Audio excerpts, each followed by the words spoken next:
আবারও আমার আজকেরও midnight craving ছিল হচ্ছে ডোমিনোজের পিৎজা। আর তোমরা তো জানোই আমি ডোমিনোজ লাভার আর সবচেয়ে বেশি পছন্দ করি মার্গারিতা। বাট এবার আমি খুবই ডিসঅ্যাপয়েন্টেড হয়েছি। আমি হচ্ছে ডোমিনোজের অ্যাপস দিয়ে অর্ডার করাতে এটা এত ঠান্ডা এবং হচ্ছে জাস্ট নান রুটির মতো একটা পিৎজা আমাকে পাঠাইছে, একদম ঠান্ডা এবং শক্ত।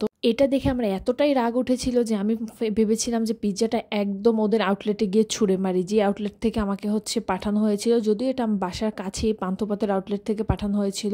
আর এই পিৎজাটা হচ্ছে এত বেশি রাবারি টাইপের ছিল আর এত চিজলেস একটা পিৎজা আমি কখনোই খাইনি। লাস্টে আমার কোক দিয়ে হচ্ছে পিৎজাটা চিবিয়ে খেতে হয়েছে। পরবর্তীতে স্টিকার উপরে দেখলাম পিৎজার ডেলিভারি টাইম ছিল 9টা 20-এ। আমাকে মনে হয় অন্য কারোর পিৎজা ডেলিভারি দিয়েছিল বা ওদের কাছে আগে বানানো ছিল সেটাই ডেলিভারি দিছে। কারণ হচ্ছে আমি অর্ডার করেছিলাম 9টা 45-এ আর আমার পিৎজার গায়ে যে স্টিকারটা দেওয়া ছিল সেটা ছিল 9টা 20-এ আর আমি ডেলিভারি পেয়েছিলাম 10টা 10-এ। তাহলে হচ্ছে কতটা সময়ের ব্যবধান ছিল। জাস্ট 1 ঘন্টা আগের বানানো পিৎজাটা আমাকে ডেলিভারি করা হয়েছিল। ডোমিনোজে এরকম একটা স্ক্যামের শিকার যে আমি হব সেটা আমি কখনোই ভাবতে পারিনি, যেহেতু আমি ডোমিনোজের regular customer. Thanks for watching.